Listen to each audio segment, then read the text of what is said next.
இயேசு கிறிஸ்துவின் இனிய நாமத்தினாலே உங்கள் ஒவ்வொருவரையும் வாழ்த்துகிறேன். தேவ சமாதானம் கிருபை உங்கள் ஒவ்வொருவரையும் சூழ்ந்து கொள்ளட்டும். இந்த நாள் உங்களுக்கு ஆசீர்வாதமாய் மகிழ்ச்சியாய் அமைவதாக கர்த்தர் அப்படி செய்வாராக. ஏசாயா 10வது அதிகாரம் அதனுடைய 20வது வசனம்.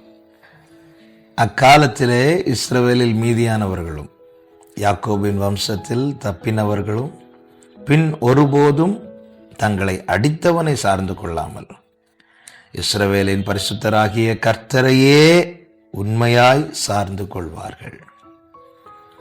கர்த்தருடைய பரிசுத்த நாமம் மகிமைப்படட்டும். அருமையான ஒரு வார்த்தை, கர்த்தரையே சார்ந்து கொள்ள வேண்டும். தேவன் நம்மை கிருபையாய் பாதுகாக்கிறார். நாம் மீதியாய் இருக்கிறோம் என்பதை ஒரு நாளும் மறக்கக்கூடாது. என்ன மீதியாய் இருக்கிறோம்? எத்தனையோ இன்னல்கள், எத்தனையோ இக்கட்டுகள், எத்தனையோ ஆபத்துகள், எத்தனையோ நாசமோசங்கள், கொள்ளை நோய்கள், இதெல்லாம் இந்த ஆண்டிலே நம்மை சூழ நடந்ததை நம்முடைய கண்கள் கண்டது, நாம் கேட்டோம். சில இக்கட்டுகளிலே, சில வியாதிகளிலே, சில நெருக்கங்களிலே அகப்பட்டும் காணப்பட்டோம். அப்படி இருந்தும் 1000 10,000 விழுந்த போதிலும் அவைகள் ஒன்றும் அணுகாதபடி இந்த நாளை தேவன் கிருபையாய் காண செய்திருக்கிறார் என்றால் தேவன் நம்மை மீதியாய் வைத்திருக்கிறார். எதற்காக?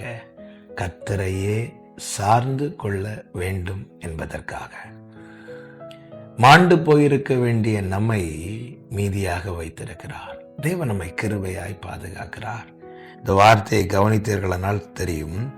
யாக்கோபின் வம்சத்தில் தப்பினவர்கள் பின் ஒருபோதும் தங்களை அடித்தவனை சார்ந்து கொள்ளாமல் என்று சொல்லப்பட்டிருக்கிறது. அப்படி என்றால் இதற்கு முன்பதாக வேறு ஒன்றை சார்ந்திருந்தார்கள். யாரை சார்ந்திருந்தார்களோ, எவர்களை சார்ந்திருந்தார்களோ, அவர்களால் இவர்கள் காயப்பட்டார்கள். அவர்களால் இவர்கள் வேதனைப்பட்டார்கள். அந்த வேதனையிலிருந்து தப்பி, அந்த பிரச்சனையிலிருந்து தப்பின பிறகு அவர்கள் உணர்வுள்ளவர்களாகி இனி ஒருபோதும் உலகத்தையோ உலக உறவுகளையோ அல்ல, கர்த்தரையே உண்மையாய் சார்ந்து கொள்ள வேண்டும் என கர்த்தரிடத்தில் திரும்பின காரியங்கள் தான் இங்கே சொல்லப்பட்டிருக்கிறது. என்னை கேட்கிற அன்பு சகோதரா சகோதரி, நாம் இந்த உலக உறவுகள் மேலே நம்பி நாம் சார்ந்திருக்கும் போது அது ஒரு சூழ்நிலையில் அவற்றால் அல்லது அவர்களால் நாம் வேதனைக்குள்ளாக்கப்படுகிறோம் என்பதுதான் மெய். சிம்சோனை பார்த்தீர்களானால் தெரியும். அவன் தெலீலாளை மிகவும் நேசிக்கிறான். மிகவும் நேசித்து அவளை சார்ந்து கொண்டு தன் இருதயத்தை அவளுக்கு முன்பாக திறக்கிறான். இது நிமித்தம் அவன் வாழ்க்கை மிகவும் வேதனைக்குள்ளானது.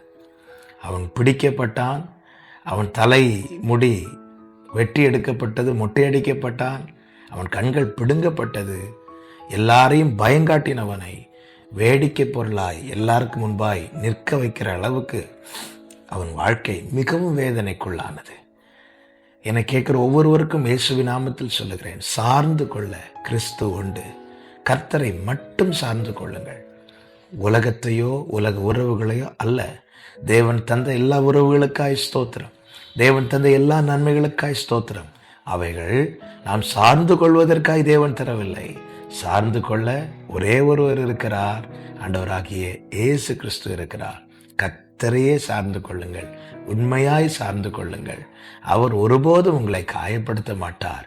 மாறாக உங்களை காயப்படுத்த நினைக்கிறவர்கள் கையிலிருந்து உங்களை பாதுகாப்பார். அவர் நல்லவர், அவர் உண்மை உள்ளவர்.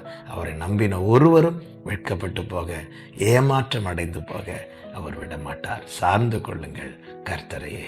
ஜெபிக்கலாமா? இரக்கமுள்ள தேவனே, பரிசுத்த பிதாவே, எங்கள் நல்ல தகப்பனீர், ஒருபோதும் ஆண்டவரை உம்மை நம்பினவர்களை ஏமாற்றம் அடைய விட மாட்டீர். காயப்பட்டு வேதனைப்பட அனுமதிக்க மாட்டேன் ஆண்டவரே. காரணம் அவர்கள் உம்மை சார்ந்து கொண்டபடியால். நாங்கள் மனிதர்களை சார்ந்து கொண்டு அதிகமாய் காயப்பட்டிருக்கிறோம், வேதனைப்பட்டிருக்கிறோம். ஆனாலும் அவைகளில் மூழ்காமல், அதோடு எங்கள் வாழ்க்கை அணைந்து போகாமல் எங்களை மீதியாய் வைத்திருக்கிறீரே. அப்பா, நீர் எங்களை மீதியாய் வைத்திருக்கிறீர். உம்முடைய கிருபையினால் எங்களுக்கு இந்த நாளை காண செய்திருக்கிறீர். இந்த உணர்வோடு உம்மிடமாய் திரும்பி உம்மையே சார்ந்து கொள்ள எங்களுக்கு கிருபை செய்யும்.